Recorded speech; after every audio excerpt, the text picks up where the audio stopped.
Hello, very good evening to you all. कैसे हैं आप सभी लोग? शानदार। तो एक पॉइंट है जहां पे हम लोगों ने कहा था कि अब हम उत्सर्जी पदार्थ एवं उसके निष्कासन का सबसे महत्वपूर्ण भाग देखने जा रहे हैं।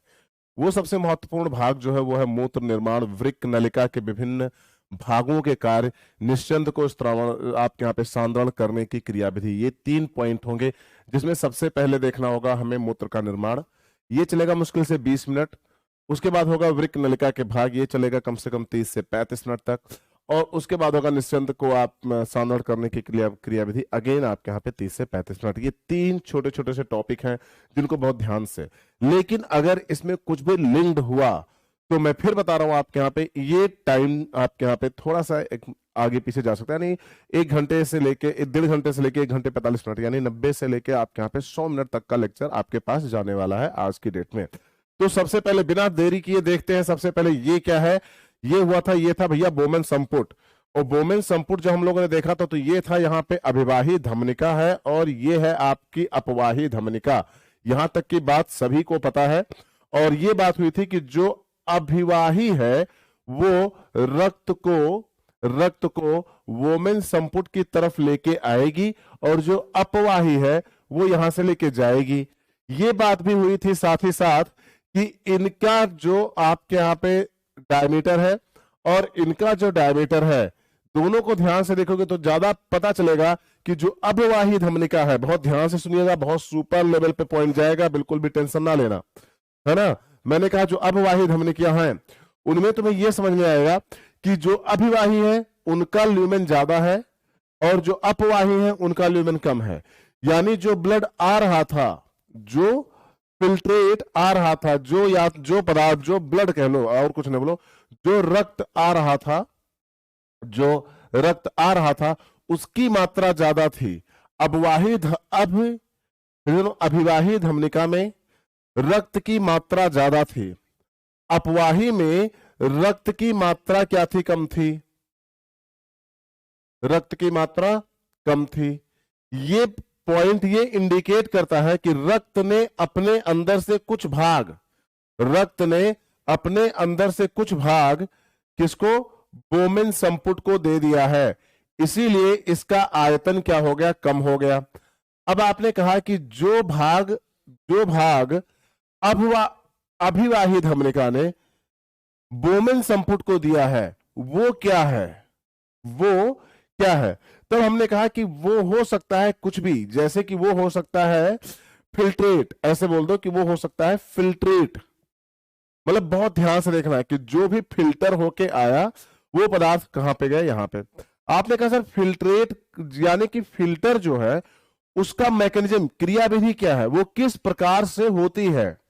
तो हमने कहा यह जानना सबसे ज्यादा जरूरी है कि अभिवाही धमनिका का प्रेशर कितना होगा। तो ये बताओ, ये धमनी है कि धमनिका है?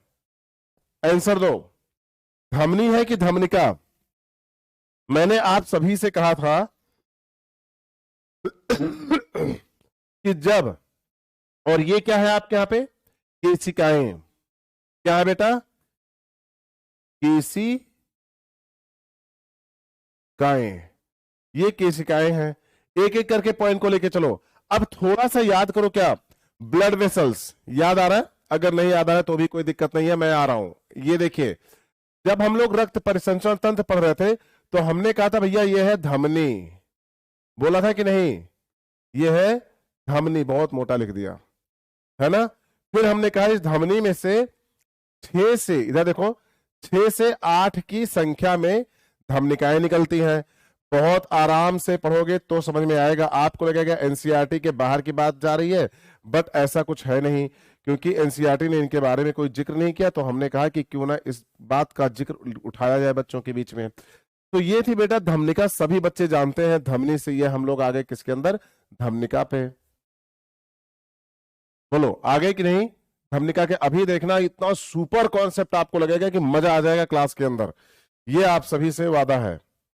अब क्या हुआ, इस धमनिका को खूब पतली पतली पतली पतली पतली पतली वेसल आपके यहाँ पे क्या ब्लड वेसल्स होती हैं। अच्छा, धमनिका जो होगी वो 6 से कितना होगी मेरे बच्चे? 8। और ये है आपके यहाँ पे केशिकाएं।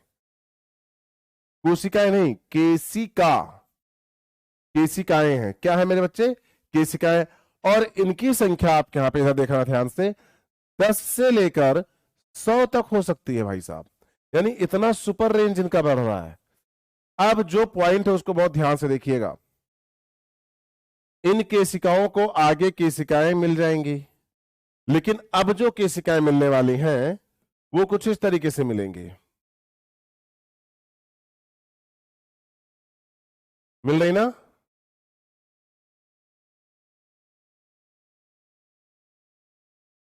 और ये जो केशिकाएं हैं इनको बहुत क्लियरली देखना, इन केशिकाओं को जो मिलने वाला है वो क्या मिलने वाला है, इधर देखिए ध्यान से, ये मिलेगी सिरा। अब सब लोग बहुत ध्यान से देखो, ये क्या थी बेटा, धमनी, ये क्या थी, धमनिका, ये क्या थी, केशिकाएं, ये क्या है सर, दोबारा वही क्या, केशिकाएं, ये क्या है, केशिकाएं, और ये क्या है, यहां पे धमनिकाएं थी तो यहां पे क्या हो गई,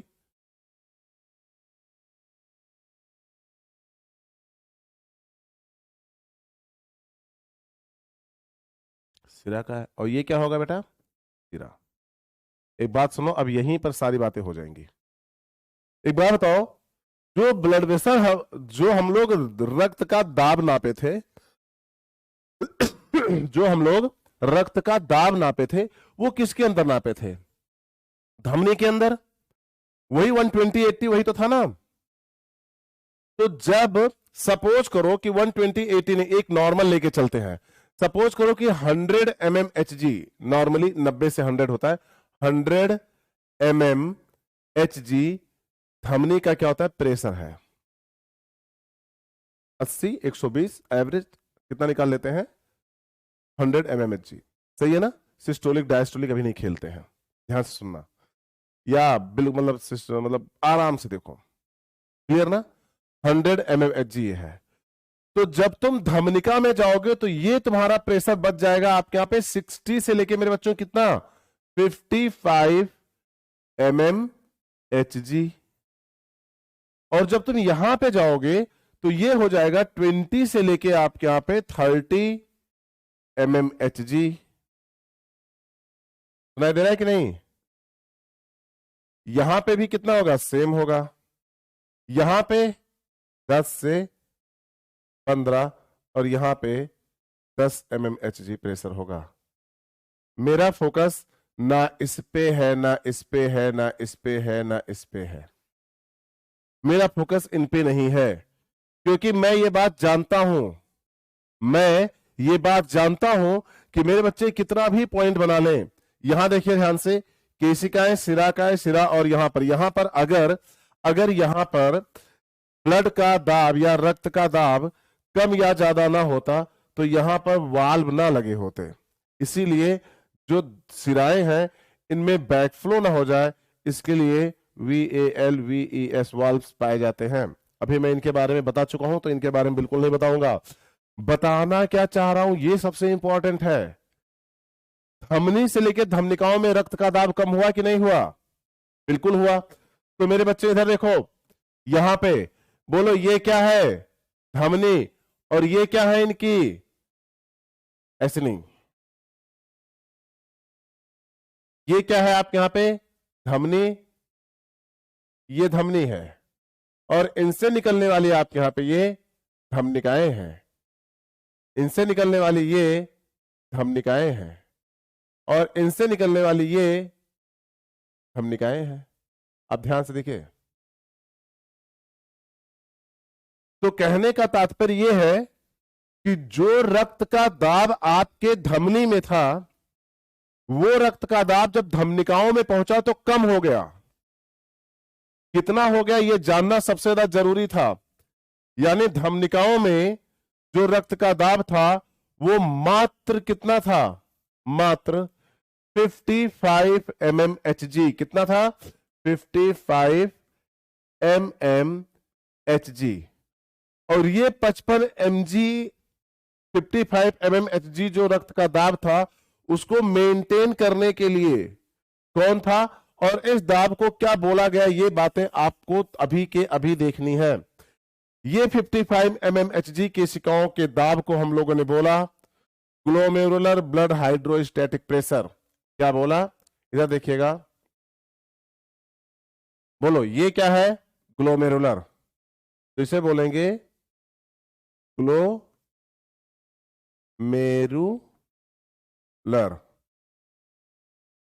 में ब्लड, बात को बहुत ध्यान से देखिएगा, ग्लोमेरुलर ब्लड, ब्लड यानी जो ग्लोमेरुलर ब्लड है उसका हाइड्रोस्टैटिक प्रेशर,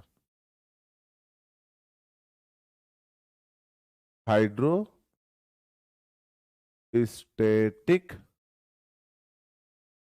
दाब, यानी कि भैया ब्लड के अंदर पाए जाने वाले पदार्थ से जो, यानी ग्लोमेरुलर के अंदर पाए जाने वाले ब्लड से जो दाब केशिकाओं पे लगा उसकी बात हो रही है। और ये दाब क्या था आपके यहाँ पे 55 mmHg।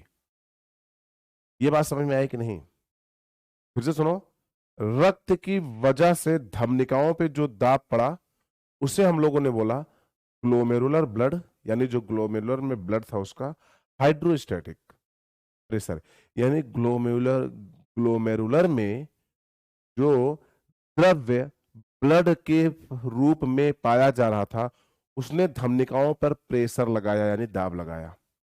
इसे बोलेंगे ग्लोमेरुलर ब्लड हाइड्रोस्टैटिक प्रेशर, जिसका मान होता है 55 mmHg। यस या नो? आपने कहा ठीक है सर। हमने कहा इसमें और भी एक पॉइंट है, क्या, ब्लड का अलग से एक दाब होता है, इसको बोलते हैं ब्लड कोलोइडल ऑस्मोटिक प्रेशर, इसको बोलते हैं ब्लड, अच्छा ब्लड एक कोलोइडल सिस्टम है, पता है कि नहीं, कोलाइडल, ब्लड कोलाइडल। अच्छा ब्लड का कोलाइडल सिस्टम कौन बनाता है आपके यहाँ पे, एल्ब्यूमिन प्रोटीन, याद करो मैंने कहा था एल्ब्यूमिन प्रोटीन ब्लड को गाढ़ा बनाती है, वो उसके कोलाइडल सिस्टम का निर्माण करती है। याद करो अगर तुम्हें थोड़ा थोड़ा सा याद होगा तो ब्लड का colloidal solution, blood colloidal osmotic pressure,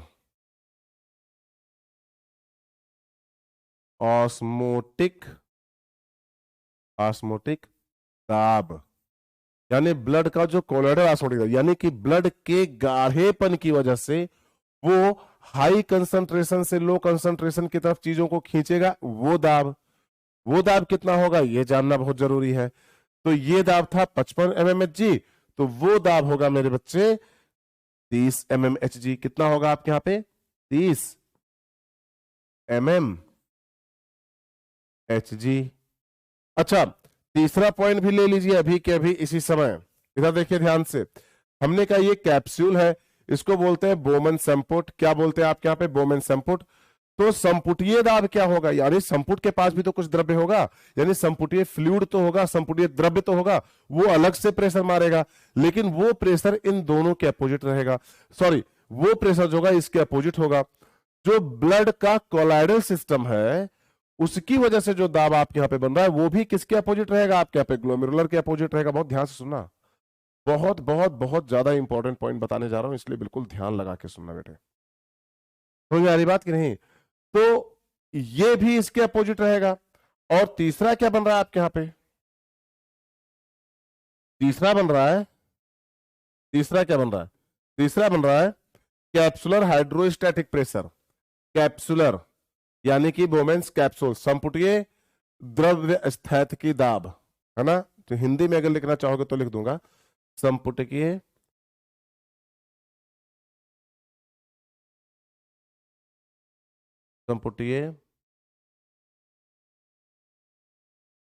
द्रव्य स्थैतिक दाब, ये होगा मेरे बच्चे, इधर देखो ध्यान से कितना होगा, ये होगा 15 mmHg, 15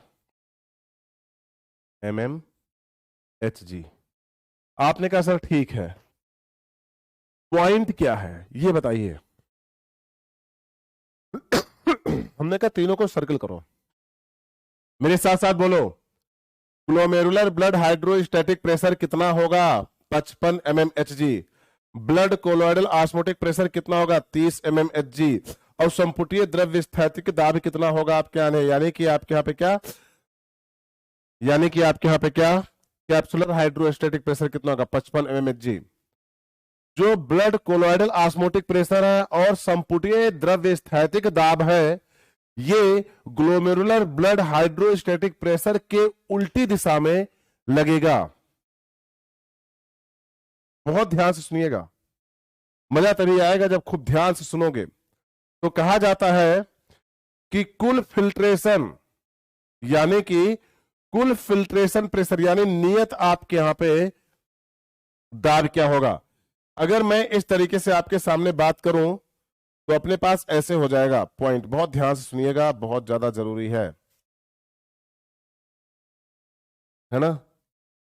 आपने बोला कि नेट फिल्ट्रेशन प्रेशर कितना होगा, ये बताओ सर। नेट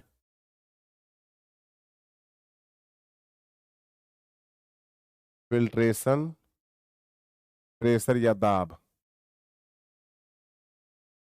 दाब कितना होगा? तो हमने तुमसे बोला एक काम करते हैं ना, पीछे जाके है ना, इसको सॉर्ट कर लेते हैं, है ना। ग्लोमेरुलर ब्लड हाइड्रोस्टैटिक प्रेशर को लिखते हैं glomerular blood hydrostatic pressure, GBHP। बेटे इसे बोलते हैं ब्लड कोलाइडल ऑस्मोटिक प्रेशर, तो इसको लिख लेते हैं, देखो ध्यान से, P blood, C colloidal, O osmotic, P pressure.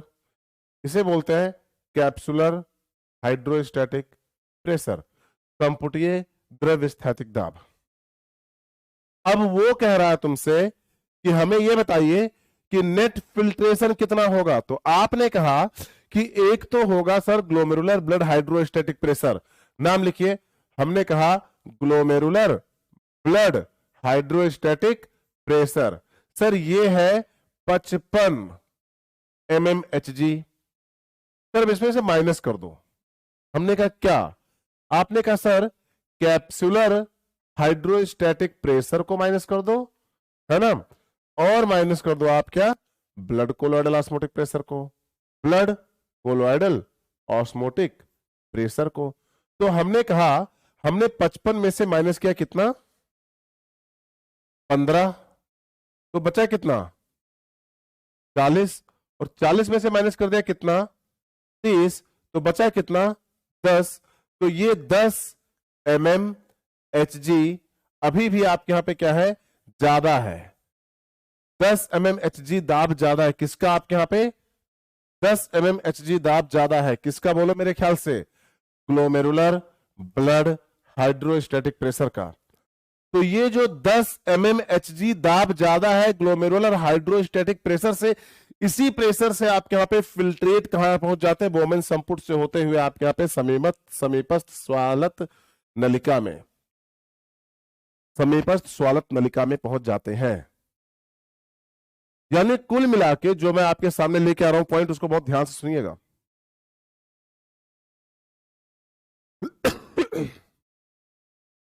Blood colloidal osmotic pressure, BCOP, blood colloidal osmotic pressure और संपुटीय द्रव्य स्थैतिकी दाब को जब हमने ग्लोमेरुलर हाइड्रोस्टैटिक प्रेशर से घटाया, तो जो निकल के आया वो क्या था? आपके यहां पे क्या कर रहा हूं मैं, तो क्या निकल के आया कि 55 में से 15 घटा दिया आपने तो 40 बचा, और 40 में से जो आपने 30 घटा दिया ब्लड कोलोइडल ऑस्मोटिक प्रेशर, तो 10 mmHg बचा। तो नेट फिल्ट्रेशन प्रेशर क्या हो गया आपके यहां पे? नेट फिल्ट्रेशन प्रेशर कितना हुआ आपके यहां पे? 10 mmHg।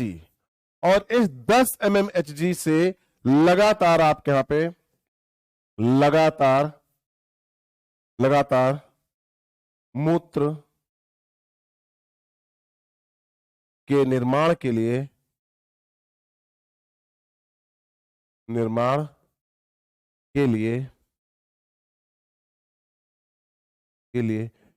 फिल्ट्रेट फिल्ट्रेट आते रहेंगे, आते रहेंगे।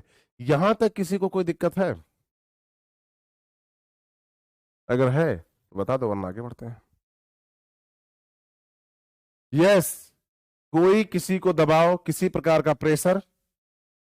अब मेरा पॉइंट क्या था उसे बहुत ध्यान सुनो। अभी तो खत्म हुआ ही नहीं, खत्म होने का कोई चांस ही नहीं है अभी। अभी 5 मिनट का एक्सप्लेनेशन बाकी है। आपने कहा सर हो तो गया, इतना ही एनसीईआरटी दिया हुआ है। हमने कहा एनसीईआरटी वो नहीं दिखा रही जो मैं तुम्हें बताने जा रहा हूं। इधर देखिए मेरे बच्चे, 55 mm HG दाब किसका था? अभिवाही धमनिका का। जब आपका ब्लड प्रेशर 100 mm HG यानी ये 120/80 था, जब आपने उसका एवरेज 100 निकाल के बोला अमित सर इसी पे लेके चलते हैं, तब हमने कहा चलो ठीक है, आपके यहां पे अभिवाही धमनिका जो है उसका दाब मेरे बच्चे कितना है? 55 mm HG। अब किसी अवस्था में आप एनीमिक हो गए, आपके यहां पे रक्त का जो दाब था वो कम हो गया किसी भी अवस्था में, यानी आपका ब्लड प्रेशर कम हुआ। अब बोलो मेरी बच्चियां ध्यान से देखेगी, होता है ना अपने यहां पे नॉर्मली हम फेंट होके गिर पड़ते हैं, डॉक्टर के पास जा रहे हैं, इसका बीपी डाउन है। तो अगर आपका ब्लड प्रेशर होगा डाउन तो 55 mm HG आपके यहां पे जा सकता है 50 और 45 तक।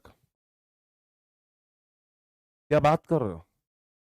55 जा सकता है 50 और 45 तक। और अगर 55 चला गया 50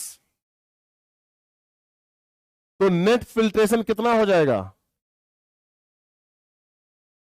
5 mm HG।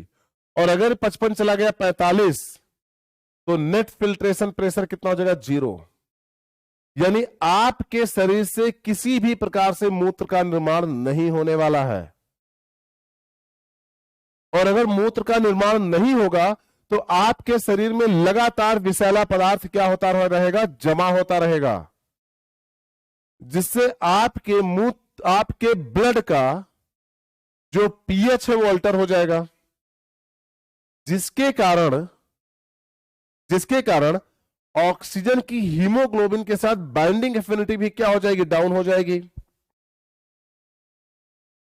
आपके बॉडी के अंदर कार्बन डाइऑक्साइड और यूरिया नामक पदार्थ ज्यादा हो जाएंगे, विषैले पदार्थ, जिसके कारण ना तो आपका मन सही रहेगा, ना बॉडी बैलेंस सही बनेगा, बात बात पे वोमिटिंग होगी, कमजोरी फील होगी, खाने में स्वाद नहीं आएगा, पढ़ने में मन नहीं लगेगा क्योंकि ऑक्सीजन की बॉडी के अंदर कमी है।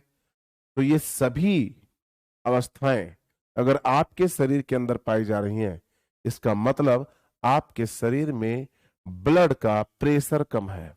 और अगर ब्लड का प्रेशर कम है तो सबसे पहला जो इफेक्ट आएगा वो आंखों पे आएगा और बहुत जल्दी चश्मा लग जाएगा। मेरा नहीं है ये, जो तुम मेरा चश्मा देख रहे हो फैशन में है। क्यों?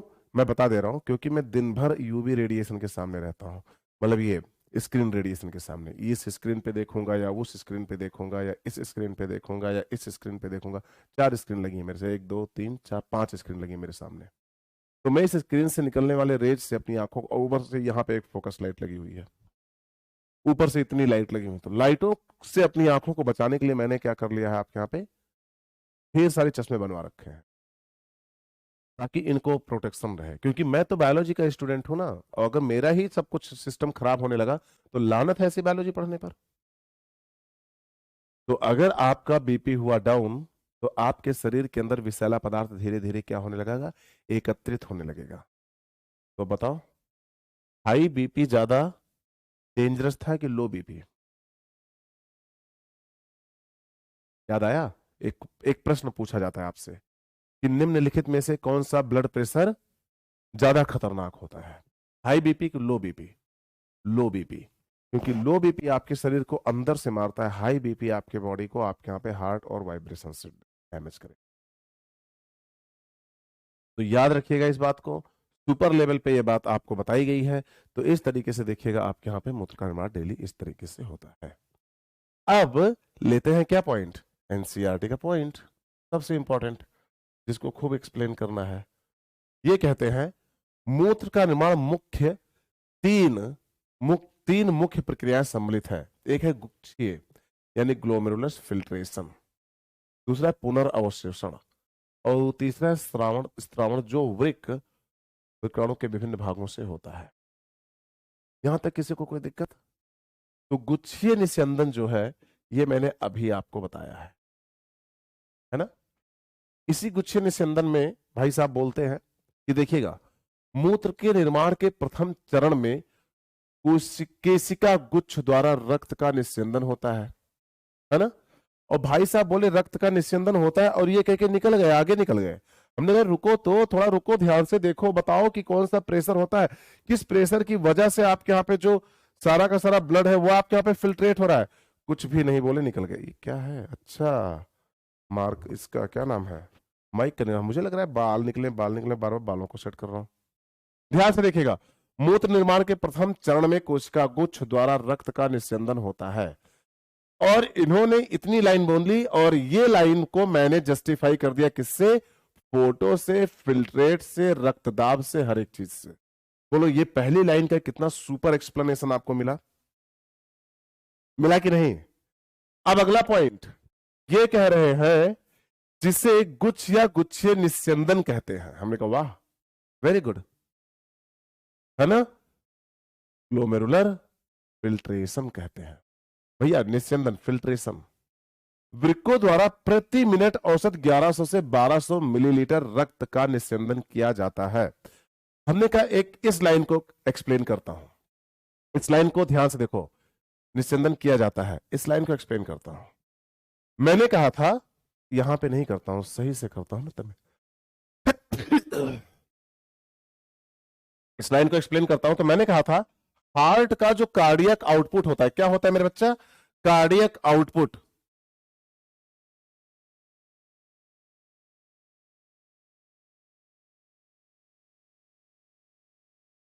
यानी हार्ट एक पंपिंग में जितना ज्यादा रक्त, हार्ट एक पंपिंग में जितना ज्यादा, देखिए ध्यान से, हार्ट एक पंपिंग में जितना ज्यादा रक्त अपने हार्ट से बाहर फेंक देता है, हार्ट एक पंपिंग में जितना ज्यादा रक्त अपने हार्ट से बाहर फेंक देता है या पंप कर देता है एक पंपिंग में, उसी को हम लोग कार्डियक आउटपुट कहते हैं। इस प्रकार से अगर हम 1 मिनट, इधर देखो, 1 मिनट को देखें, पर मिनट वॉल्यूम देखें, तो पर मिनट इसकी जो लेयर है, आप जो पॉइंट है वो ये है कि HBkTit अदर बॉडी पार्ट, है ना। इतना आपके यहां पे क्या होगा, क्वेश्चन में आता है ना। तो आपको ये देखना होगा कि ये है। अब एक बात बताओ मुझे सभी लोग कि हार्ट जो है एक पंपिंग में हार्ट को कितना देता है? 10%, यानी 500 ml। अगर ये 5 लीटर है तो, अगर ये 5 लीटर है तो 15%, 750 ml। और किडनी को देके कितना देगा? 20%, यानी 1000 ml। अगर ये क्या है आपके यहां पे 5 लीटर है तो, बट हम कहते कितना है कि ये है कितना? 5, 5.5 से लेके 6 लीटर ब्लड मनुष्य के शरीर के अंदर पाया जाता है। तो सीधी सी बात है, अगर 5.5 लीटर है तो 1100 और अगर 6 लीटर है तो 1200। क्या बात है भाई साहब, वेरी गुड। यानी कि 1100 वॉल्यूम आप तब बोलोगे जब आप ये बोलोगे कि आपके शरीर के अंदर जो ब्लड है वो 5.5 LIT लीटर है, और 1200 आप तब बोलोगे जब आप बोलोगे कि आपके शरीर के अंदर जो ब्लड का वॉल्यूम है वो कितना आपके यहाँ पे 6 लीटर के आसपास पाया जा रहा है। एक एक पॉइंट देखो, इसे कहते हैं एनसीईआरटी का पोस्टमार्टम करना, है ना। और ये हृदय प्रत्येक मिनट में अपने यहां पे क्या करता है? फिल्ट्रेट करता है। ये शरीर के, अच्छा एक बात बताओ, इस बात को क्या, इस बात का क्या मतलब है? जब आपने 1200 ml लिख दिया, 20% लिख दिया, तो 1/5वां हिस्सा लिखने की क्या जरूरत थी? लेकिन एनसीईआरटी ने लिख दिया तो हमने कहा चलो ठीक है, यानी 20% है। और अगर 20% ये है तो बाकी शरीर में आपके यहां पे कितना होगा? आपके यहां पे 80%। तो 80% वही तो बात हुई कि आप यहाँ पे 20% जो होगा वो 100% का 1/5वां भाग ही तो हुआ। तो आपके शरीर के अंदर पाए जाने वाले रक्त का 1/5 हिस्सा आपके किडनी को जाता है, और किडनी उसको क्या करती है, गुच्छीय निस्यंदन करती है, यानी कि आपके यहाँ पे फिल्ट्रेट करती है, और फिल्ट्रेट करके 1200 ml मिलीलीटर रक्त का निस्यंदन होता है। अब कह रहे हैं यहीं पे जो बात है उसको बहुत ध्यान से देखिएगा। अभी पॉइंट बदलेगा, हालात बदलेंगे, जज्बात बदलेगा। एनसीईआरटी की हर एक लाइन पे गुच्छ की केशिकाओं का रक्त दाब रुधिर का, पहली बात, गुच्छ की केशिकाओं का रक्त दाब कितना होता है, कोई बात नहीं, क्योंकि मैं एनसीईआरटी हूं और मैं जो बोल दूंगी वो तुम्हें पढ़ना पड़ेगा, जो मैं नहीं पढ़ाती हूं वो भी तुम छोड़ दो। हमने कहा हेलो, एनसीईआरटी होगी अपने घर में, यहाँ पे अमित सर है मेरे साथ, छोड़ देंगे तुमको अच्छे से, तो तमीज से आ जाओ चुपचाप। गुच्छ की केशिकाओं का रक्तदाब, रुक जाओ, क्लियर ना? रक्तदाब के बाद कॉमा लगना चाहिए। एनसीईआरटी ने गलती की है, माफ कर देते हैं, 11th की ये बेचारी छोटी बच्ची है ना, माफ कर देते हैं।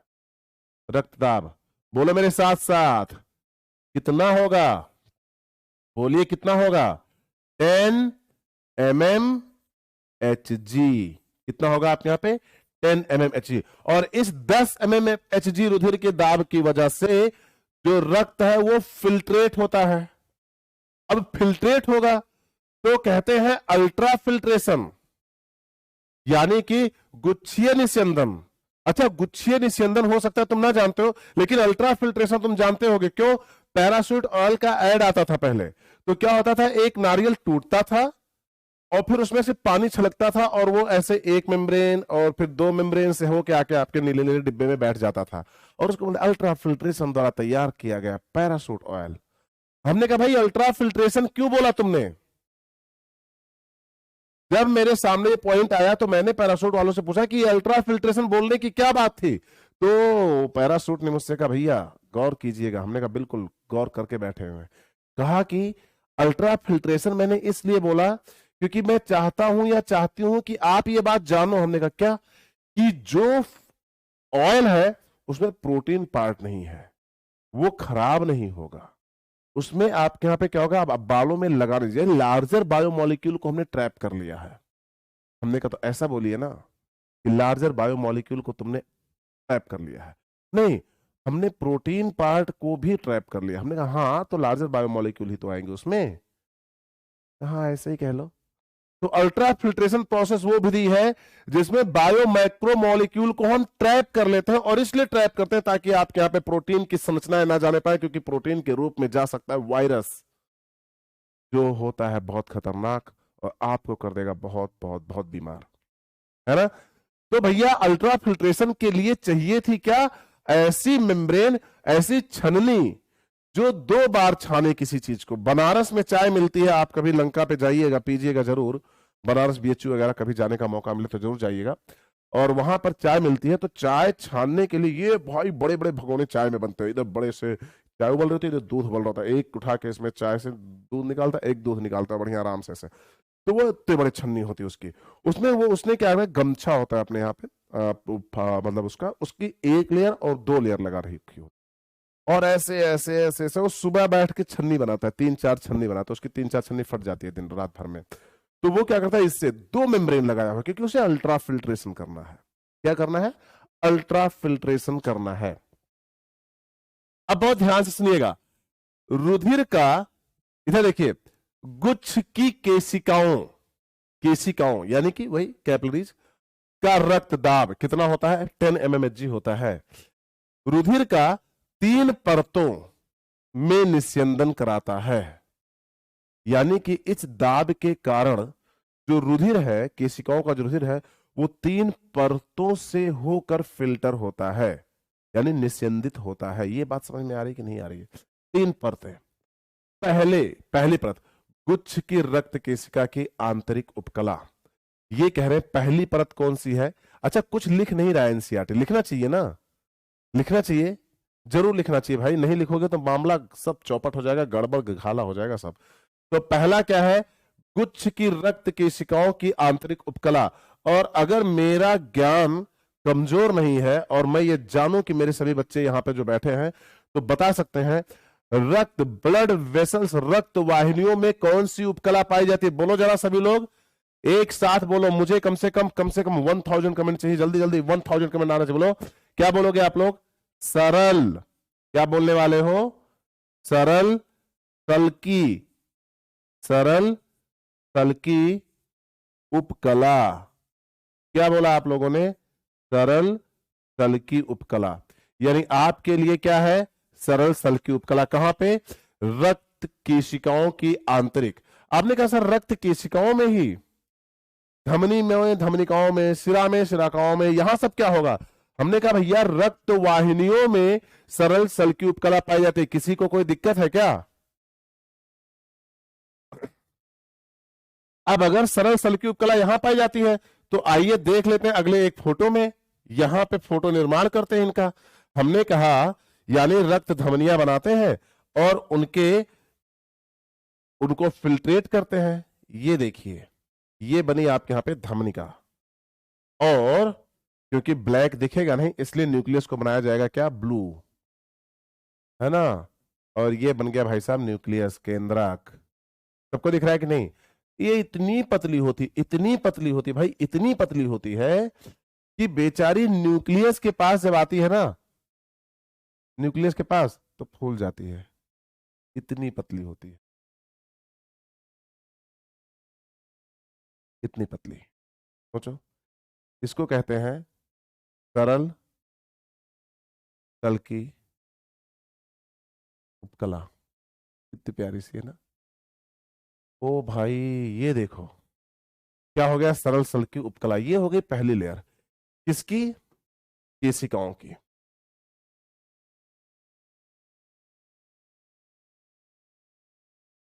केशिका स्तर। बोलो सही है कि नहीं? अब आगे आते हैं, बोमेन संपुट की उपकला। दूसरा किसकी उपकला के बोल रहे हैं भाई साहब? भाई साहब बोल रहे हैं दूसरा लिखो, बोमेन संपुट की उपकला। यानी कि दूसरा जो होगा वो बोमेन संपुट की उपकला होगा। यानी किसकी उपकला होगी आपके यहां पे? बोमेन संपुट की उपकला होगी। हमने कहा वाह भाई, बहुत अच्छे बहुत अच्छे बहुत अच्छे, बोमेन संपुट की उपकला देख ली जाए। तो इन्होंने कहा हाँ ठीक है, कोई दिक्कत नहीं है, चलो देख लेते हैं बोमेन संपुट की उपकला कैसी होती है। हमने कहा वहां पे भी सरल सल्की उपकलाओं का आवरण है। तो ये हुआ, तो फिर अलग क्या है? हमने कहा जो अलग है वो भी देख लो एक मिनट के लिए। सरल सल्की उपकलाओं का, उपकला का आवरण है। देखिए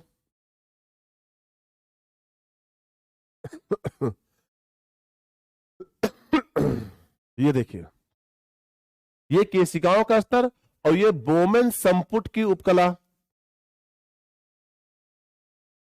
बोमेन संपुट की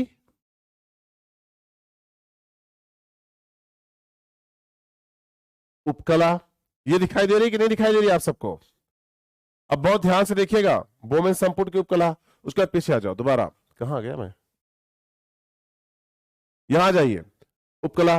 और इन दोनों परतों के बीच पाई जाने वाली आधार, आधार वो में इन दोनों के बीच में पाई जाने वाली आधार झिल्ली। यानी कि जो दोनों मेम्ब्रेन होगी उनके बीच पाई जाने वाली आपके यहां पे क्या? Basement membrane. क्या? Basement membrane. इनकी बेसमेंट मेम्ब्रेन होगी, इनकी बेसमेंट मेम्ब्रेन होगी, यानी दोनों की बेसमेंट मेम्ब्रेन होगी, उनकी बात हो रही है। तो इसके बीच में जो आपके यहाँ पे संरचना पाई जाएगी उसको कॉल बोलेंगे हम लोग क्या? Basement membrane. बेसमेंट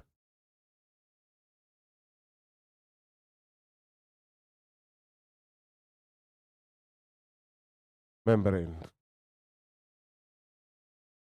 यहां तक किसी को कोई दिक्कत? यानी अगर इस फोटो को हटा के मैं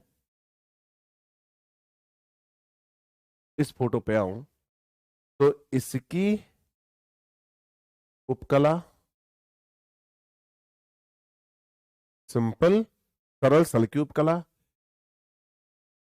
इसकी बेसमेंट मेम्ब्रेन, फिर इसकी बेसमेंट मेम्ब्रेन, फिर ये उपकला। तो ये दोनों मिला के एक LAYER लेयर का निर्माण करेंगी। ये एक लेयर हो गई, ये एक लेयर हो गई, और ये हो गई आपके यहां पे कौन सी एक लेयर। बिल्कुल इसी तरह की सतह का निर्माण पाया गया था किसके अंदर, जब हम एल्वियोलाई या एल्वियोलस पढ़ रहे थे। याद आ रहा है कि नहीं? अच्छा, यहां पे पेजेस थोड़ा सा ज्यादा मैंने काउंट करा लिए थे, है ना? ठीक है। अब बोमेन संपुट की उपकला यहां तक आ गया। फिर तथा इन दोनों परतों के बीच पाए जाने वाली आधार झिल्ली, तो यहां तक बात हो गई। तो सरल सल्की उपकला, तीसरा सरल सरल सल्की उपकला, और दोनों के बीच पाई जाने वाली कौन सी, बेसमेंट झिल्ली, है ना?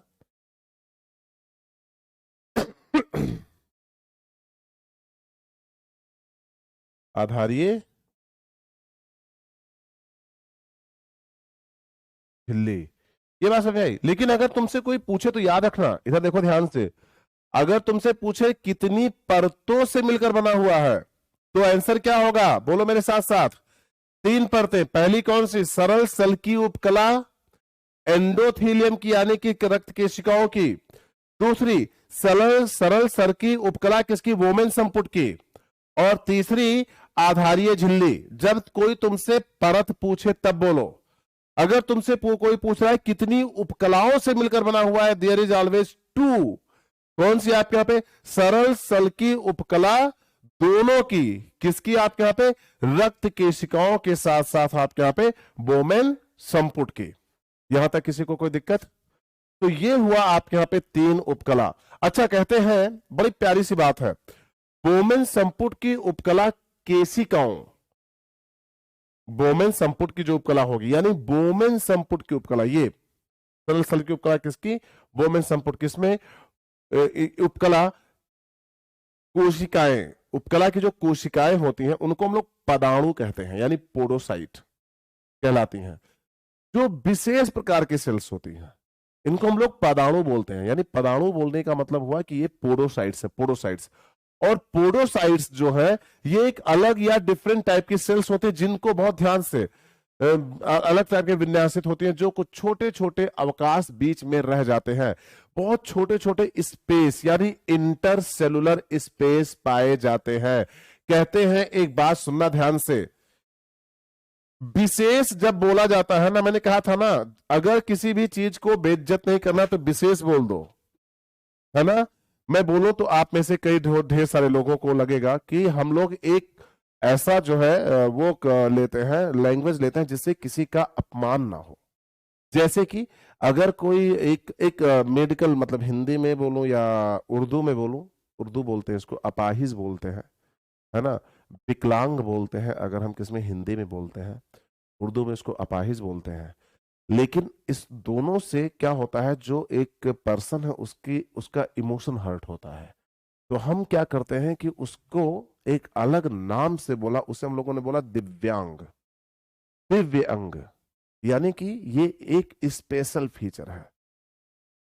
और ये बहुत अच्छी बात है। यूकैरियोटिक कोशिका जो थी सबके पास न्यूक्लियस था, लेकिन आरबीसी के पास नहीं था, इसलिए आरबीसी को कनेक्टिव टिश्यू में विशेष दर्जा दिया गया।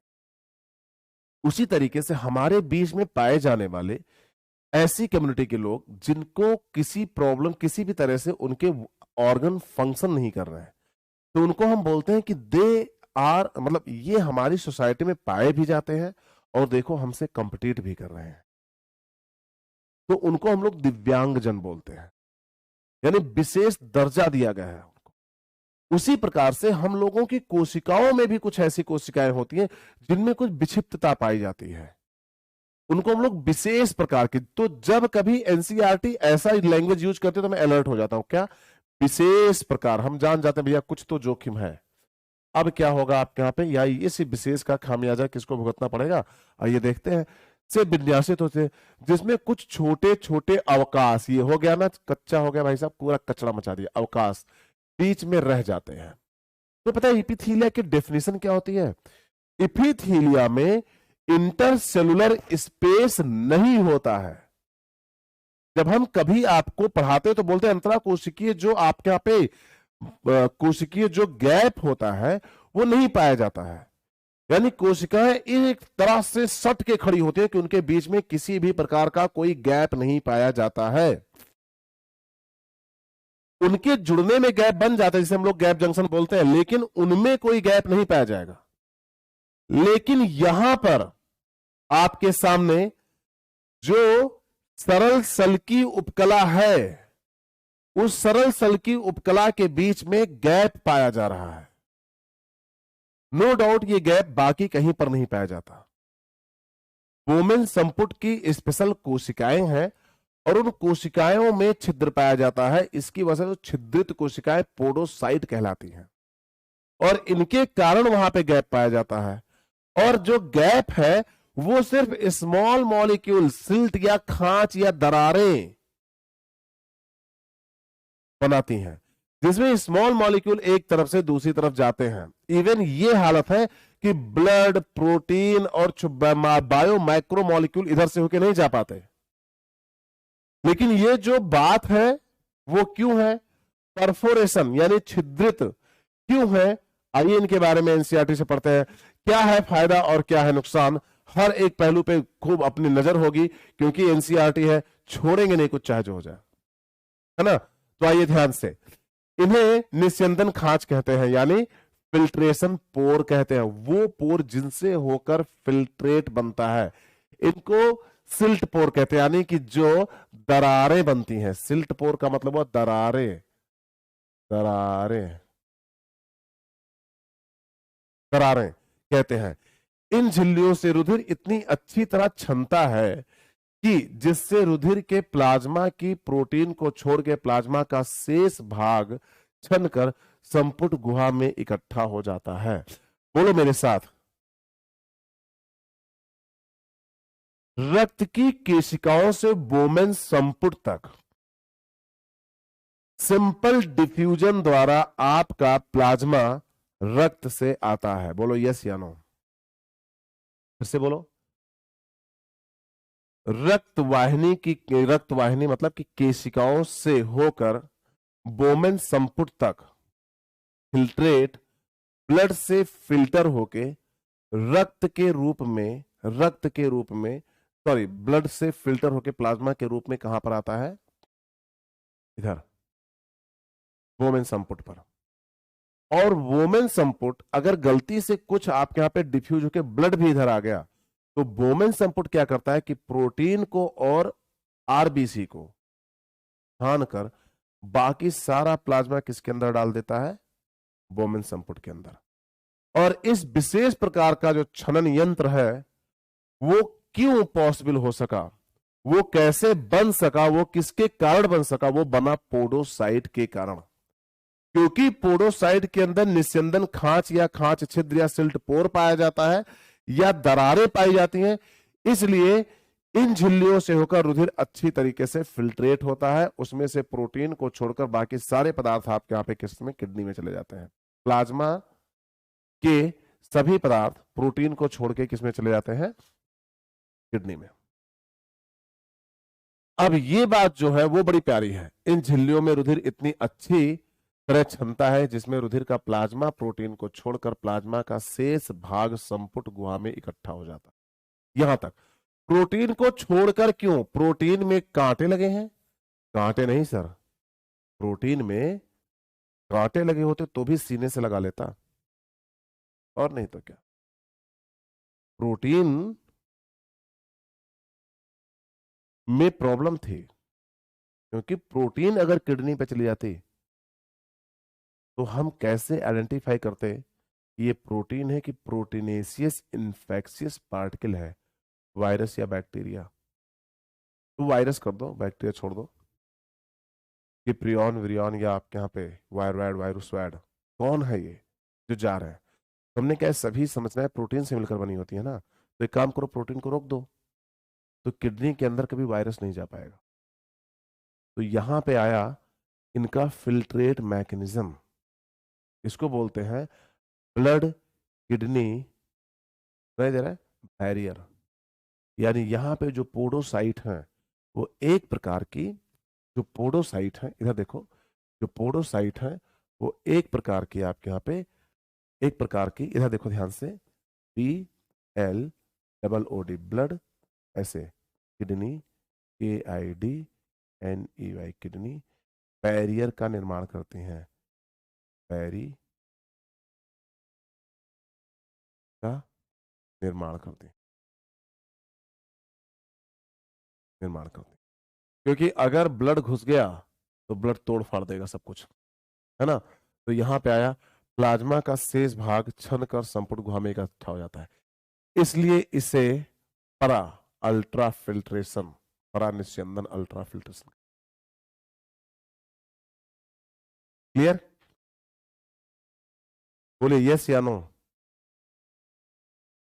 बोलते रहो यार, है ना।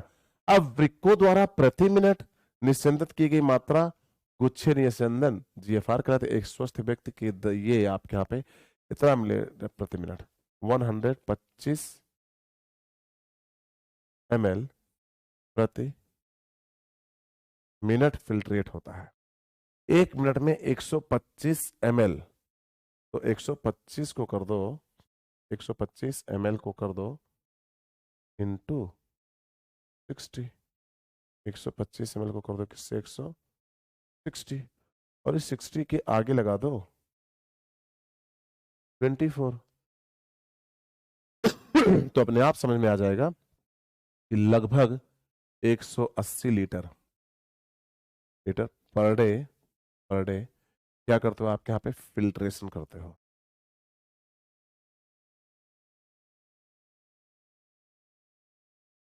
कितना?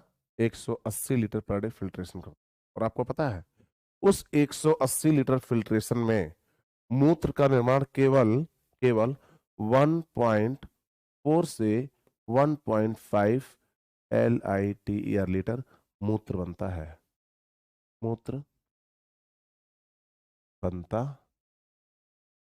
है। तो यार ये बताओ 180 लीटर से, मतलब तुम्हें मतलब थोड़ा सा बोलने में भी जोर नहीं आ रहा है कि भाई 180 लीटर फिल्ट्रेट से सिर्फ 1.5 लीटर मूत्र का निर्माण होता है।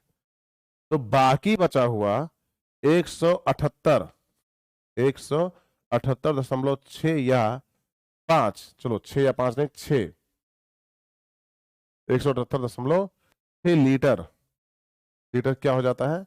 रीअब्जॉर्ब हो जाता है।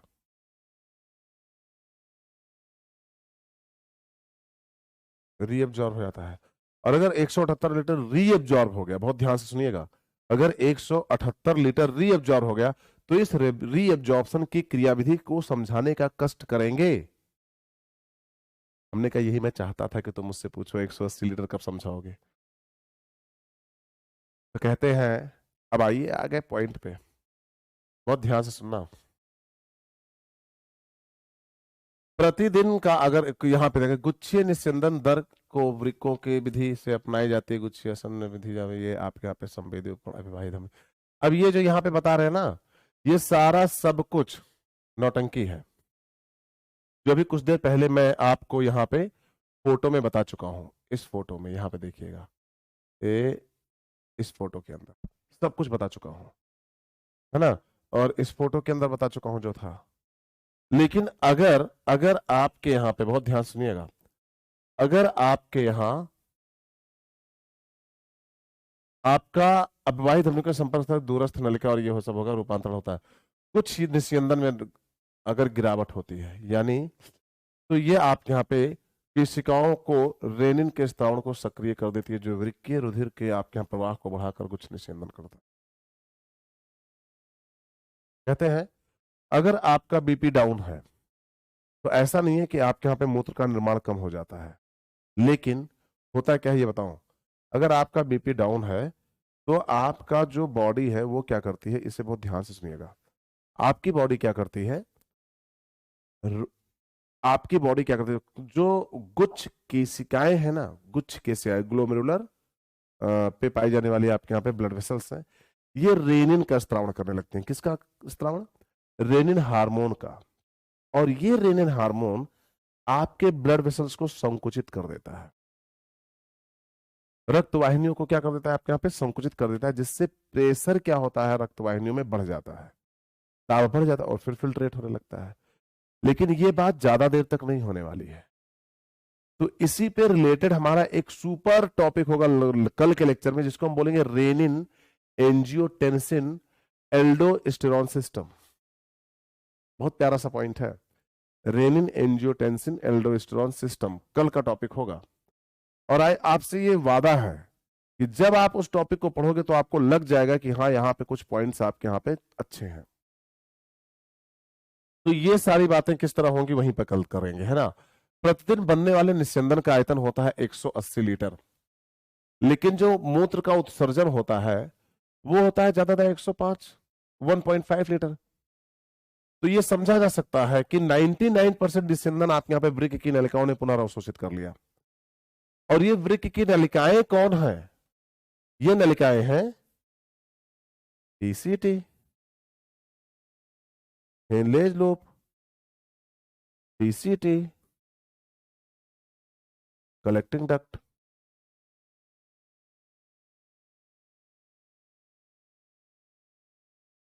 ये 4 नलिकाएं। तो अब हमें क्या देखना है?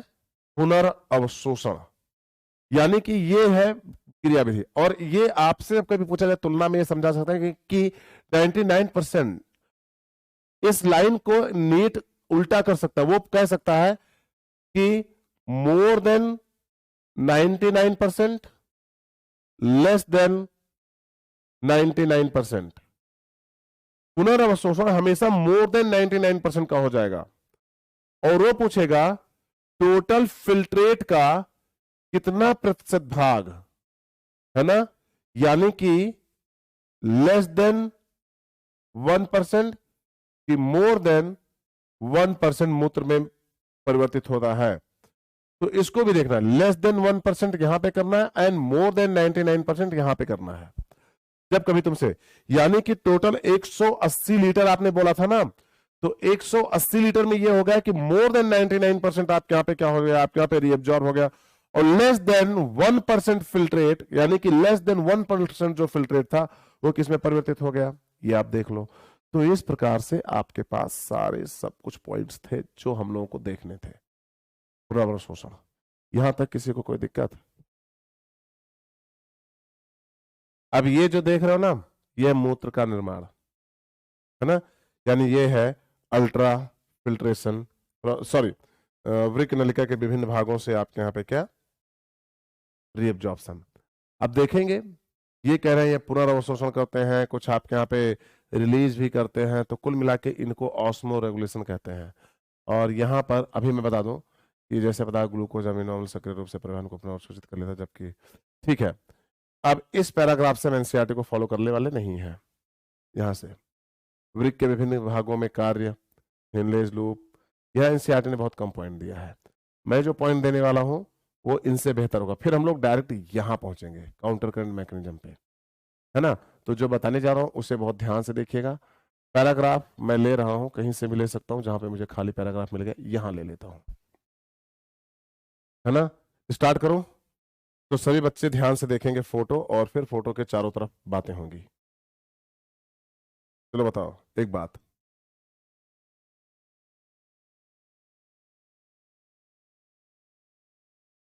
ये क्या है?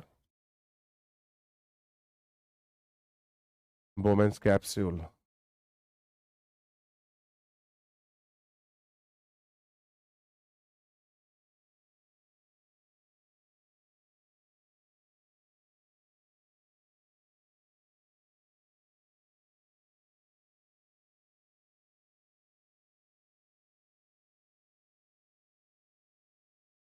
है ना।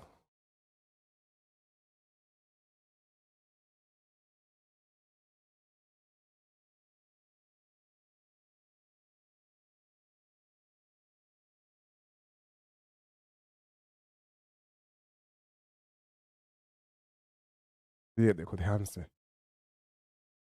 सब दिख गया आप सबको। और फिर यहां लेते हैं छोटा सा ब्लड वेसल्स।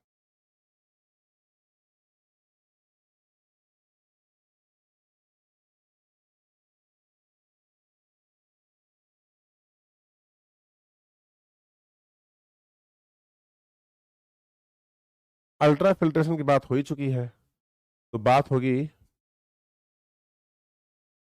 पीसीटी की, बात होगी डीसीटी की, बात होगी डिसेंडिंग हेनलेज लूप की, डिसेंडिंग हेनलेज लूप की, बात होगी एसेंडिंग हेनलेज लूप की, और बात होगी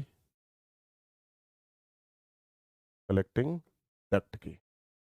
और अब मैं चाहूंगा कि आप सभी बिल्कुल परफेक्ट वे में चुपचाप बैठो और देखो अगले नेक्स्ट आधे घंटे के अंदर लगातार प्रॉक्सिमल कन्वॉल्यूटेड टिब्यूल, डिस्टल कन्वॉल्यूटेड टिब्यूल और कहाँ कहाँ पे क्या फिल्ट्रेशन रीअब्जॉर्ब होता है। तो मेरे ख्याल से पॉइंट आ गया जो हम लोग को देखना है ना। पुनर्अवशोषण देखना है हम लोग को, है ना।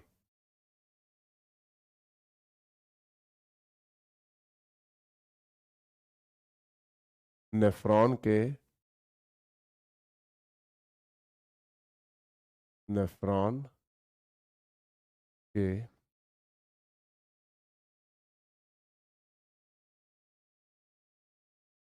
विभिन्न भागों में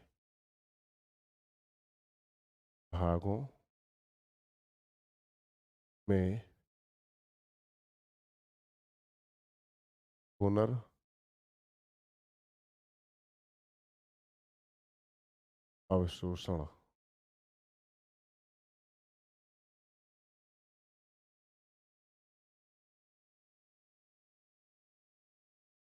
है ना, पुनर्अवशोषण। मुझे ये जो मैंने बताया ना, पुनर्अवशोषण, पुनर्अवशोषण, है ना। अब बहुत ध्यान से देखिएगा, पॉइंट बहुत क्लियर कट देखिएगा। पीसीटी सबसे पहले लिया जाएगा प्रॉक्सिमल कन्वॉल्यूटेड टिब्यूल। रेडी हैं सब लोग, है ना। एक एक पॉइंट देखना, ये बहुत बड़ा चार्ट बनने वाला है, हो सकता है इसी चार्ट के साथ लेक्चर खत्म हो जाए, है ना। तो ध्यान से देखिएगा।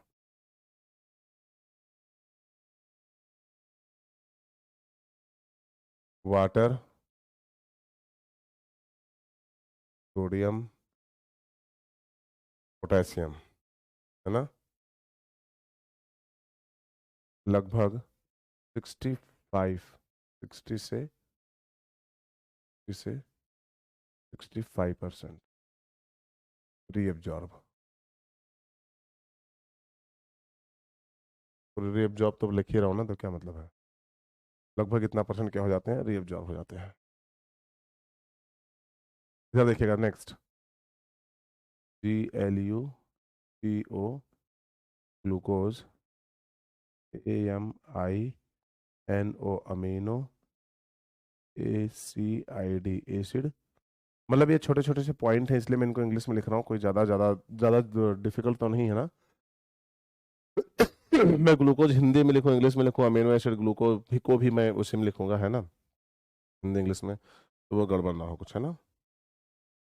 ये हो जाएंगे आपके यहाँ पे लगभग 100%, है ना। इनको बोलते हैं एक और पॉइंट क्या, बायोमोलिक्यूल, बायो, MOLECULE, बायोमोलिक्यूल। यानी बायोमोलिक्यूल का 100% रीअब्जॉर्प्शन कहाँ पे हो जाता है, आपके प्रॉक्सिमल कन्वॉल्यूटेड टिब्यूल के अंदर। और वाटर, नाइट्रोजन और सॉरी सोडियम और पोटेशियम कितना हो जाता है, 60 से 65%। उसके बाद बोलते हैं बाइकार्बोनेट,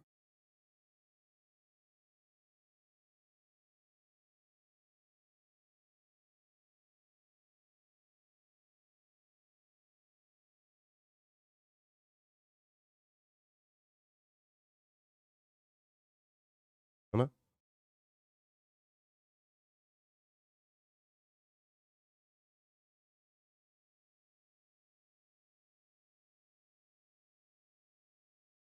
है ना, ये होता है रीअब्जॉर्प्शन, है ना। मैं इंग्लिश में लिख दूं पुनर्अवशोषण, या यहाँ पे लिख दूं पुनर्अवशोषण, तो आप पेन चेंज कर लो ताकि दिखाई दे, है ना। ये लो, ये होगा पुनर्अवशोषण।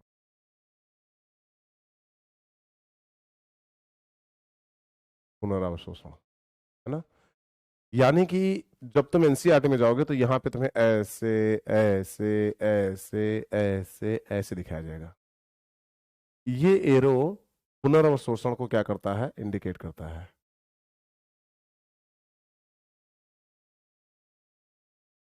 पुनर्अवशोषण,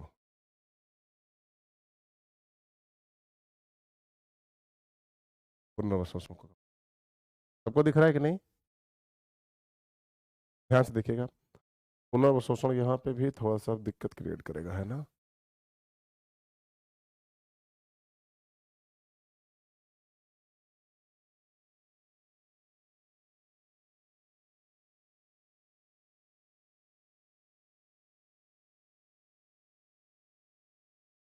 पुनर्अवशोषण सबको दिखाई दे रहा है, पुनर्अवशोषण। अब आता है प्रॉक्सिमल कन्वोल्यूटेड ट्यूब्यूल का दूसरा रूप।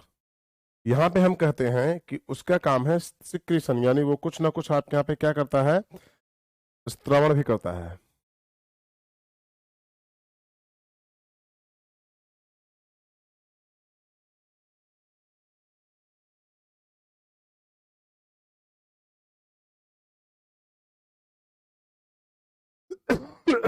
स्त्रावण भी करता है, बहुत ध्यान से सुनिएगा। अगर ये स्त्रावण करता है तो स्त्रावण किस किस पदार्थों, किन किन पदार्थों का करेगा, ये जानना भी बहुत ज्यादा जरूरी है। तो अगर हम ये देखते हैं कि यहाँ पे स्त्रावण हो रहा है, तो स्त्रावण हो रहा है मेरे बच्चे हाइड्रोजन का, ऐसे लिखेंगे। किसका हो रहा है, पोटेशियम का, कॉमा करके हाइड्रोजन आयन का, कॉमा करके आपको ये भी लिखना है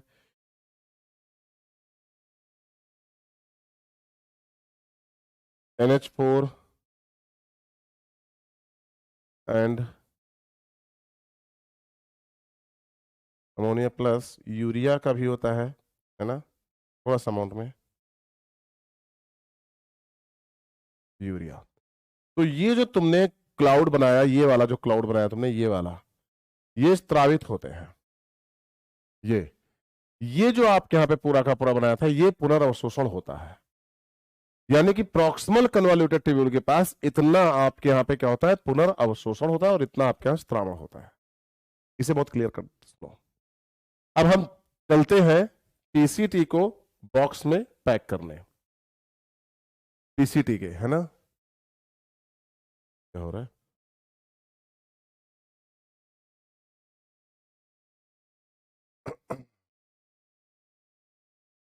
पीसीटी को मैं बॉक्स में पैक करने जा रहा हूं। बहुत, ये क्या हो रहा है भाई, ले क्यों नहीं रहा है।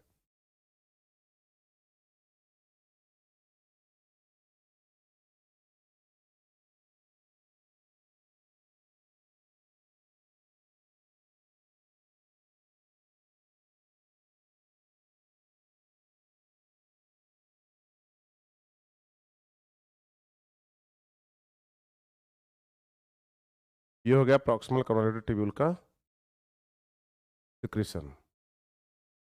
ये क्लियर यहां तक, सही है कि नहीं।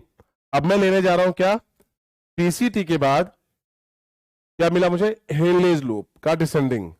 तो मैं लिखने जा रहा हूं डिसेंडिंग हेनलेज लूप। बहुत कम अवशोषण होगा, इसलिए मैं नीचे बॉक्स बनाने जा रहा हूं। ये देख लीजिए आप लोग, कहां पे, यहां नीचे। ये देखिए ध्यान से सब लोग,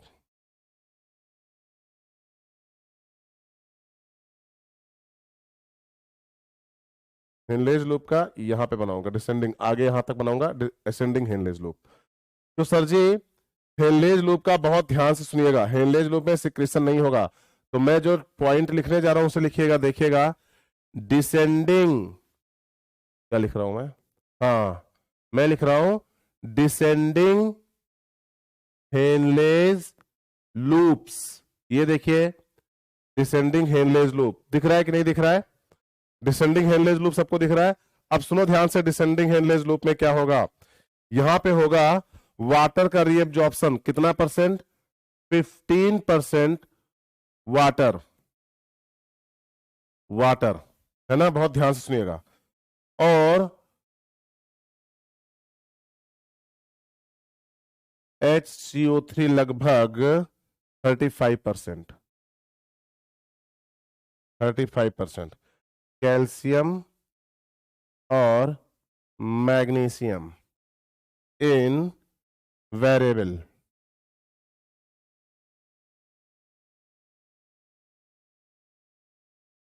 वेरिएबल अमाउंट में। यानी भैया 15% रीएब्जॉर्प्शन वाटर का किधर होने वाला है मेरे बच्चों, ध्यान से देखिए। 15% वाटर का रीएब्जॉर्प्शन इस एरिया में होने वाला है, इस एरिया में। और यहां पे जो मैक्सिमम वाटर का रीएब्जॉर्प्शन होगा वो होगा आपके यहां पे H2O, वो होगा आपके यहां पे लगभग 15%। लेकिन मेरे बच्चे इधर की साइड देखिएगा, जैसे आप इधर पलटे तुरंत आपके वही बात हो गई ना, हालात बदल गए, जज्बात बदल गए, सब कुछ बदल गया भाई साहब। ये देखिए क्या हो गया, हो गया NaCl। भाई ये NaCl एक ही में था, लेकिन जब हम इसको पढ़ते हैं तो बोलते हैं Na प्लस NCl माइनस का रीएब्जॉर्प्शन कहां पे, असेंडिंग लिंब में बढ़ेगा। तो जब मैंने इस स्ट्रक्चर को देखा तो मुझे लगा अरे यार ये तो असेंडिंग हेनलेज लूप में NaCl बढ़ रहा था। लेकिन जब हम वहां जाते हैं तो लोग बोलते हैं सोडियम 15% हुआ, क्लोराइड इतना % हुआ। तब मुझे पता चला कि ये मेम्ब्रेन जो है वो सोडियम और क्लोराइड के लिए इम्परमेबल है, और ये मेम्ब्रेन जो है ये वाटर के लिए इम्परमेबल है। तो जितना वाटर रीअब्जॉर्प्शन होना होगा वो इधर हो जाएगा, और जितना आपके यहाँ पे सोडियम और क्लोराइड रीअब्जॉर्ब होना होगा वो इधर हो जाएगा। यानी दोनों तरफ देखा जाए तो हेनलेज लूप डिसेंडिंग के साथ साथ हम लोग लेने जा रहे हैं आपके यहाँ पे हेनलेज लूप आपका असेंडिंग। क्या लेने जा रहे हैं, हेनलेज लूप असेंडिंग, है ना। तो अब बात करने जा रहा हूं मैं हेनलेज लूप असेंडिंग की। हाँ जी सर, बहुत ध्यान से देखिए, आपको समझ में आएगा सारा पॉइंट, है ना। अब मैं लेने जा रहा हूं पॉइंट हेनलेज लूप असेंडिंग की। ये देखो ध्यान से, असेंडिंग क्या कर रहा हूं रे,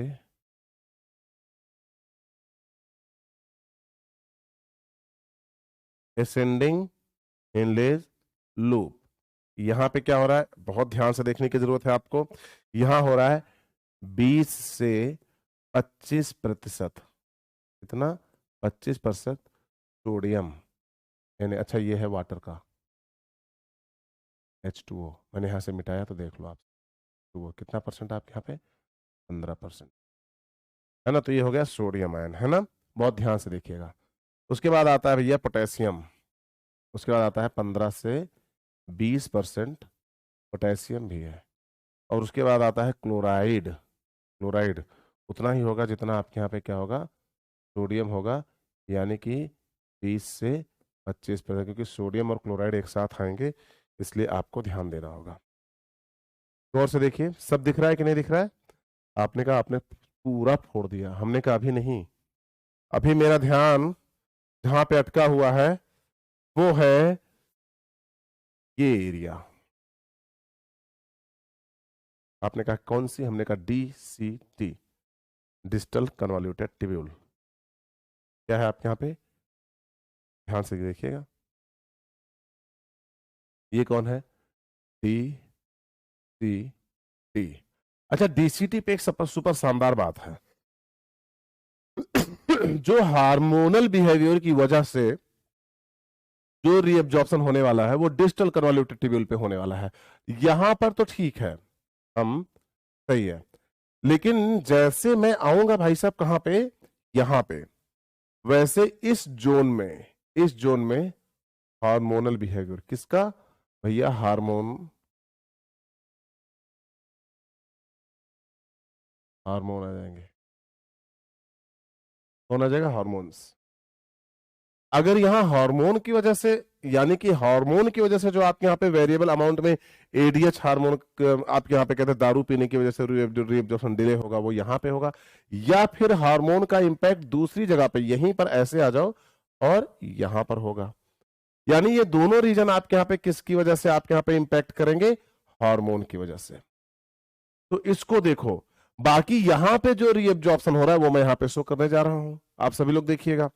तो मैंने कहा आइए DCT पे देखते हैं किस किस चीज का रीअब्जॉर्प्शन होता है, डिस्टल कन्वॉल्यूटेड ट्यूब्यूल पर, है ना।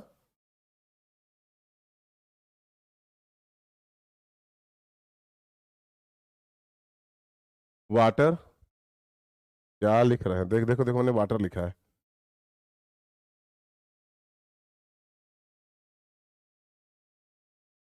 H2O, सोडियम क्लोराइड और कैल्शियम है। कैल्शियम का रिएब्जॉर्प्शन हो रहा है किसकी वजह से? पैराथार्मोन, PARATHRMONE,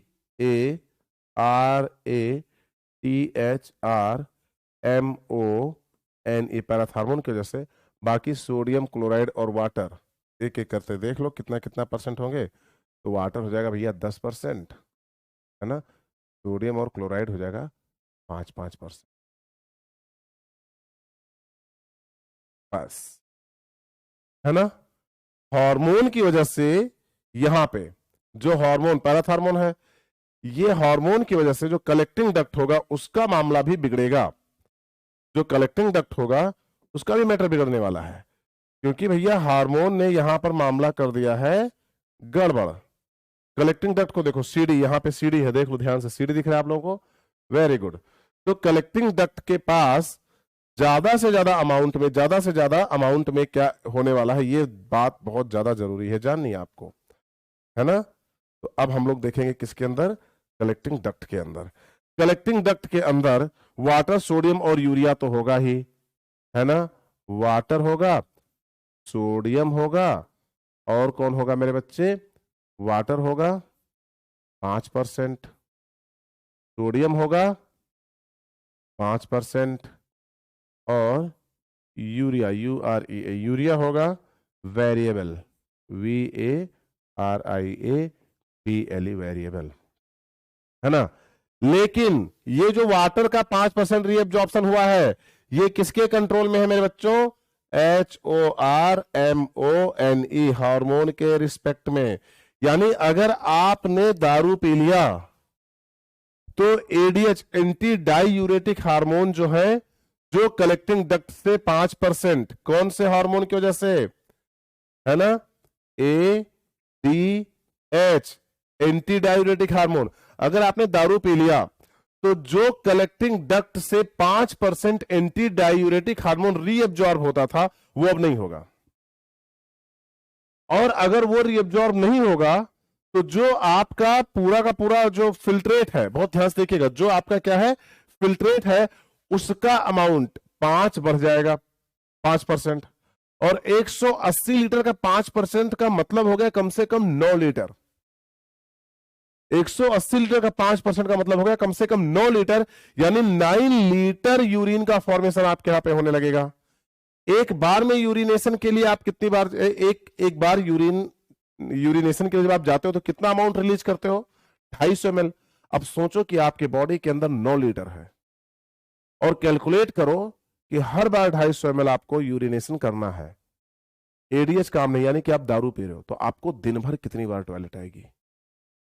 तो जो 2 घंटे की क्लास के बीच में छोरे उठ उठ के जाते हैं ना कि सर लैटरिंग होके आए क्या, बाथरूम जाना है, 1 नंबर 2 नंबर करते हो ना, हमें पता चल जाता है कि एडीएच का इफेक्ट है। थोड़ी थोड़ी दूर पर गाड़ी रुकवा के टॉयलेट करने वालों, गौर से सुनना, बायोलॉजी के भी कुछ सदस्य गाड़ी में बैठे हुए हैं, वो जान जाएंगे कि तुम टल्ली होके चल रहे हो।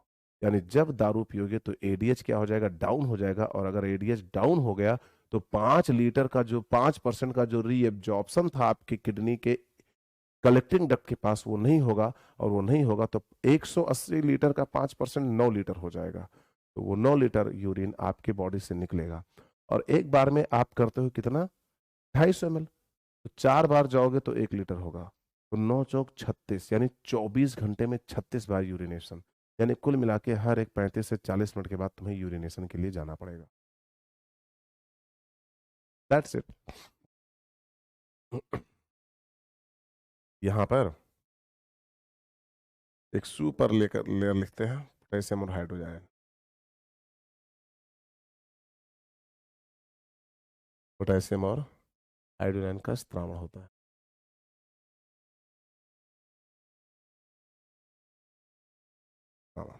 That's it.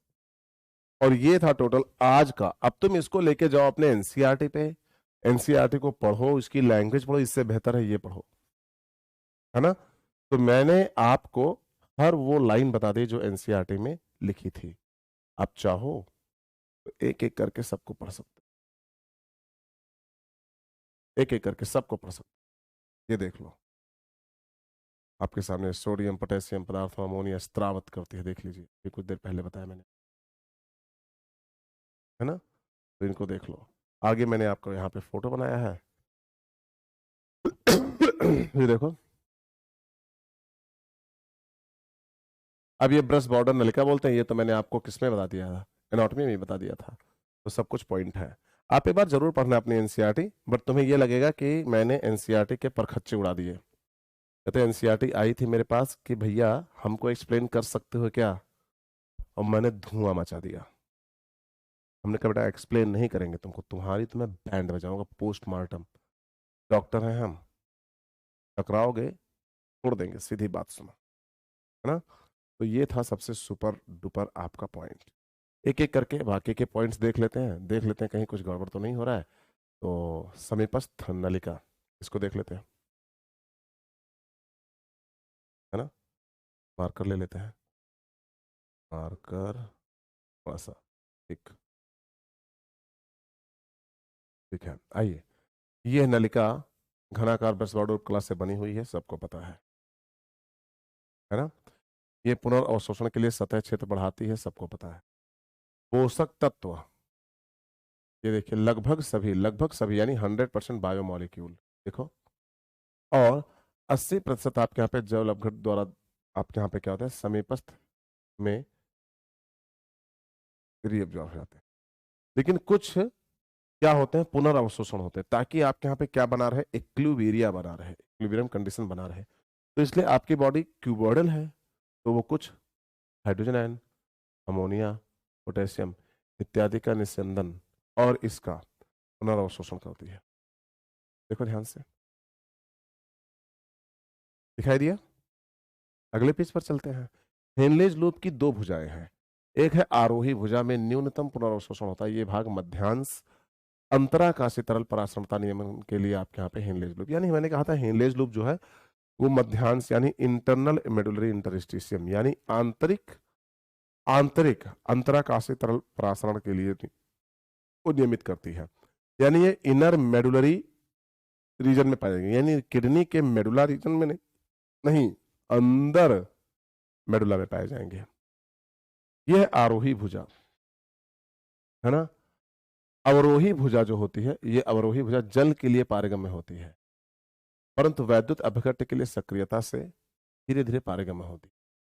ये नीचे की ओर जाते हुए निस्यंदन को सांद्र करती है और जल के लिए अपारगम्य होती है, लेकिन वैद्युत अपघट्य का अवशोषण निष्क्रिय रूप से करती है, जैसे कि सांद्र नियमन आपके यहाँ पे मध्यांश डाइल्यूट हो जाता है।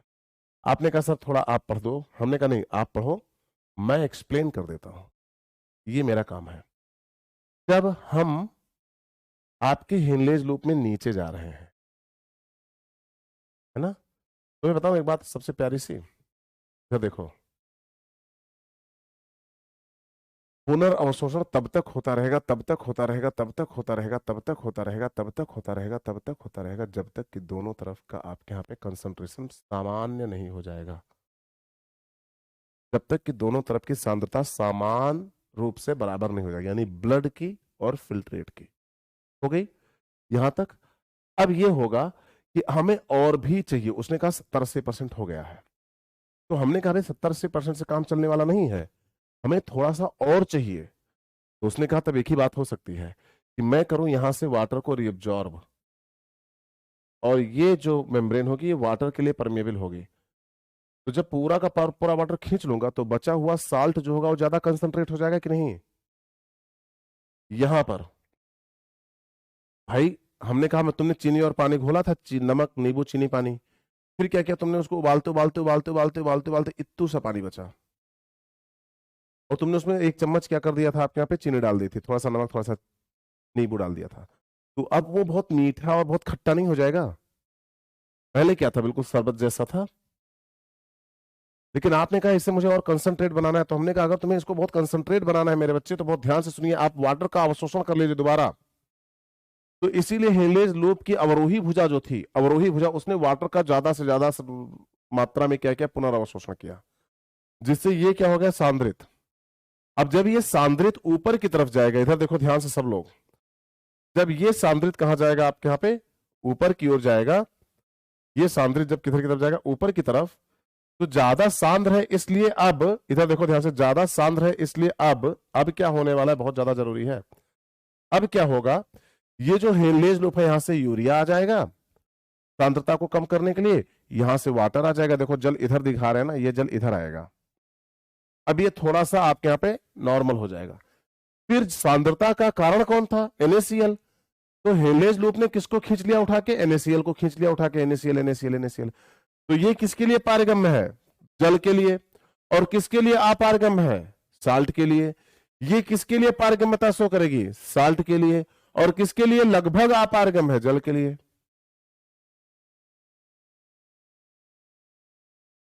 बात समझ में आई कि नहीं।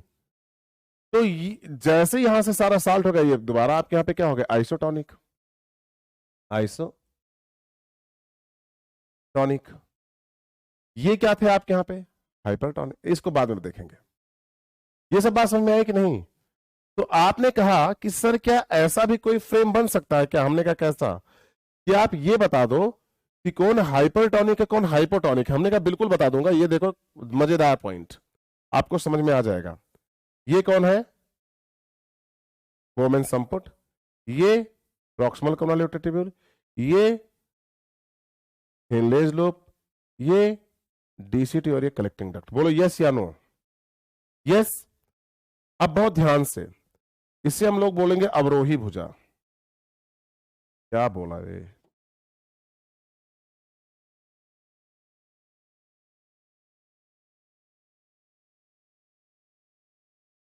ध्यान से देखिए।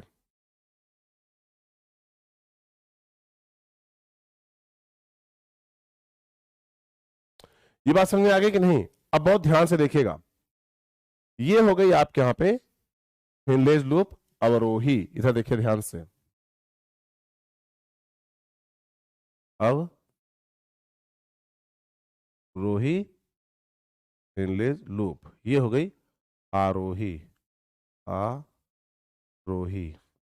ये हो गया DCT, ये हो गया PCT, ये हो गया PD कलेक्टिंग डक्ट, ये हो गया बोहमैन्स कैप्सूल। ठीक ना। अब सुनना, जो फिल्ट्रेट यहां पर आया था, पेन चेंज कर लूं क्योंकि और बहुत सुपर शानदार पॉइंट है। जो फिल्ट्रेट, इधर देखिएगा, जो फिल्ट्रेट यहां पर आया था, ये था, हम बोल दें अति सांद्रित था या हाइपरटॉनिक सोल्यूशन था, ये बताओ।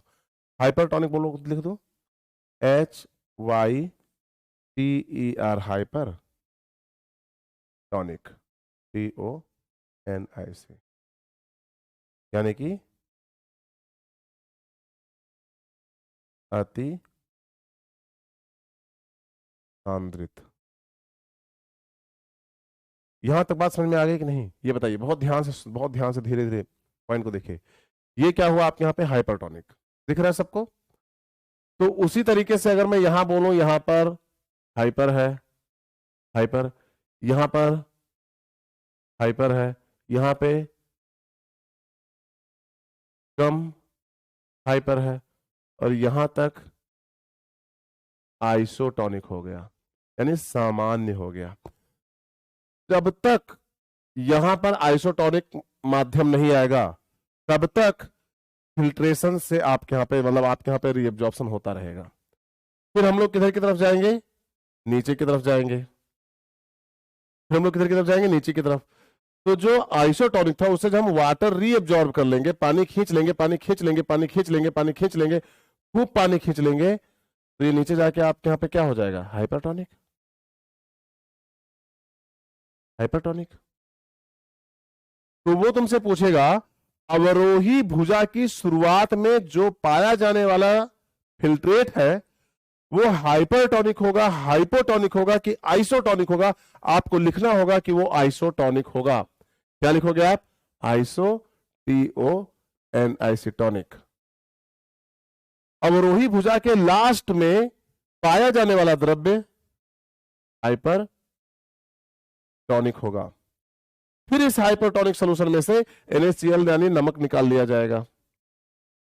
तो कहते हैं आरोही भुजा के निचले स्तर पर जो फिल्ट्रेट होगा वो होगा HYPER हाइपर TON आइसोटोनिक, और आरोही भुजा के ऊपरी सिरे में होगा आइसोटोनिक,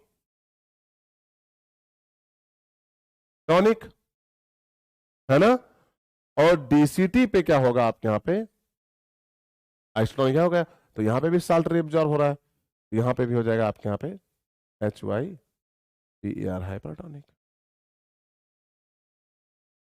अच्छा, DCT के यहां पे ये जो DCT का पहला भाग होगा वहां पे आइसो TON आइसोटोनिक और उसके बाद हाइपरटोनिक। अब जब कलेक्टिंग डक्ट में चलोगे तो आइसोटोनिक, लेकिन जब कनेक्टिंग डक्ट से यहां से यूरिया वाटर को रिअब्सॉर्ब कर लोगे तो जो यहां पे ड्रॉप गिरेगा किसका, मूत्र का, तो तुमसे पूछा जाएगा मूत्र क्या है, और आप लिखोगे HYPER hypertonic solution. That's it, कुल मिला के ये बताना था। अब आप देख लो पूरे के पूरे। अब आपने कहा सर थोड़ा सा कंफ्यूजन बन गया, हमने कहा अगर थोड़ा सा कंफ्यूजन बना है तो वो अगले चैप्टर में क्या होगा, पूरी तरीके से दूर हो जाएगा, मतलब अगले लेक्चर में पूरी तरीके से दूर है। तो नेक्स्ट लेक्चर जो होगा वो counter current mechanism and renin angiotensinogen aldosterone system के साथ खत्म करेंगे। आज तक के लिए सिर्फ इतना ही था, तो thank you for the watching video, stay connected, thank you, bye bye, take care. और हाँ, एक सबसे इंपॉर्टेंट बात बताना जो भूल गया, मैं ये बता दूं आपको कि ये हम इसके बाद अपना लास्ट लेक्चर लेके आ रहे हैं। तो thank you for the watching video, bye bye, take care, have a nice day, bye बच्चों, बाय बाय।